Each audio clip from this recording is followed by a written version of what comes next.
Friends, megastar Chiranjeevi అభిమానులు మొదటిసారి ఈ ఛానల్ను చూస్తున్నట్లయితే ఈ ఛానల్ను సబ్స్క్రైబ్ చేసుకోవాలని కోరుకుంటున్నాను. ఎందుకంటే మెగాస్టార్ సినిమాల గురించి ఏ చిన్న అప్డేట్ వచ్చినా ఈ ఛానల్లో అప్డేట్ చేస్తాను. మీకు డైరెక్ట్గా నోటిఫికేషన్ రూపంలో రావడం జరుగుతుంది. ఈ ఛానల్ గ్రోత్ కూడా పెరుగుతుంది. ఈ ఛానల్ను సపోర్ట్ చేయాలని కోరుకుంటున్నాను. అలాగే ఈ వీడియోను మొదటి నుండి ఎండ్ వరకు చూడండి, లేకపోతే అర్థం కాదు. ఈ వీడియో మీకు నచ్చినట్లయితే లైక్ చేయండి, షేర్ చేయండి, కామెంట్ చేయండి, ఈ వీడియోను హైప్ చేయండి.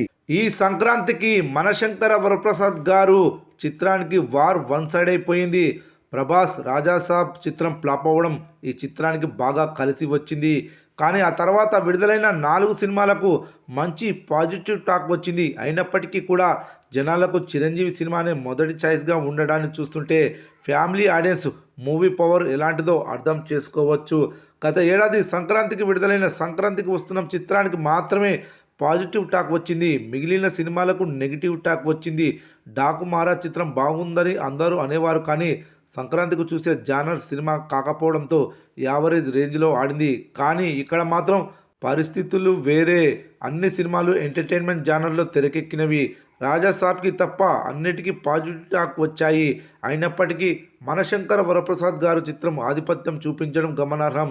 ఇదంతా పక్కన పెడితే ఈ cinema BookMyShow app స్టేటస్ని చూసిన తర్వాత ట్రేడ్ పండితులకు దిమ్మ తిరిగి మైండ్ బ్లాక్ అయినంత పని అయింది. అడ్వాన్స్ బుకింగ్ ద్వారా 3,50,000 పైగా టికెట్స్ అమ్ముడుపోయాయి.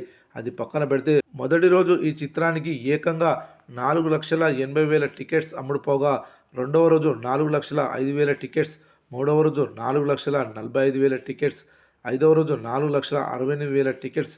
ఓవరాల్గా బుక్ మై షో యాప్లో ఈ సినిమాకు 20 లక్షల పైగా టికెట్స్ అమ్ముడుపోయాయి. బుక్ మై షో యాప్ కాకుండా డిస్ట్రిక్ట్ యాప్లో కూడా ఏ రేంజ్లో టికెట్స్ అమ్ముడుపోయి ఉంటాయో తెలుసుకోవచ్చు. ఆంధ్రప్రదేశ్లో అత్యధిక శాతం థియేటర్స్ ఇప్పుడు డిస్ట్రిక్ట్ యాప్లోనే ఉన్నాయి. ఈ 4 రోజుల్లో ఖచ్చితంగా మరో 2 మిలియన్లకు పైగా టికెట్స్ అమ్ముడుపోయి ఉంటుందని తెలుస్తోంది. ఓవరాల్గా book my show plus district app కలుపుకొని 45 లక్షలకు పైగా 4 రోజుల్లో టికెట్స్ అమ్ముడుపోయాయని తెలుస్తుంది. పెద్ద పెద్ద పాన్ ఇండియా సినిమాలకు కూడా ఈ రేంజ్లో ఇప్పటి వరకు టికెట్స్ అమ్ముడుపోలేదు. అలాంటిది ఈ చిత్రానికి ఈ స్థాయి టికెట్స్ అమ్ముడుపోవడం చూస్తుంటే మెగాస్టార్కి ఫ్యామిలీ ఆడియన్స్లో ఎలాంటి క్రేజ్ ఉంది అనేది స్పష్టంగా అర్థమవుతుంది.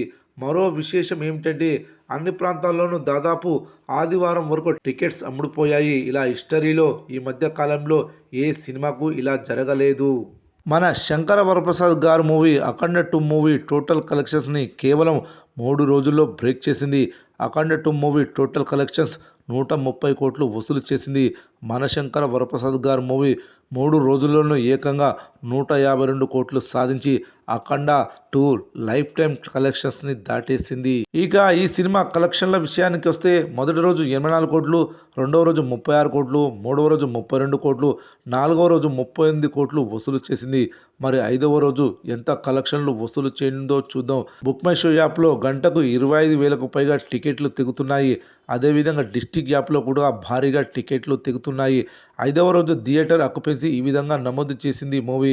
Morning show 51%, matinee show 52%, first show 54%, second show 56% ఆక్యుపెన్సీలు నమోదయ్యాయి.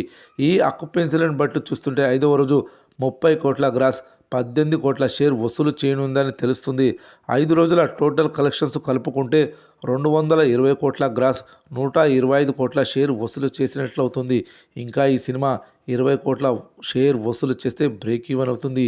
ఈ వీకెండ్ కల్లా ఈ సినిమా ఈజీగా బ్రేక్ ఈవెన్ అవుతుందని తెలుస్తోంది.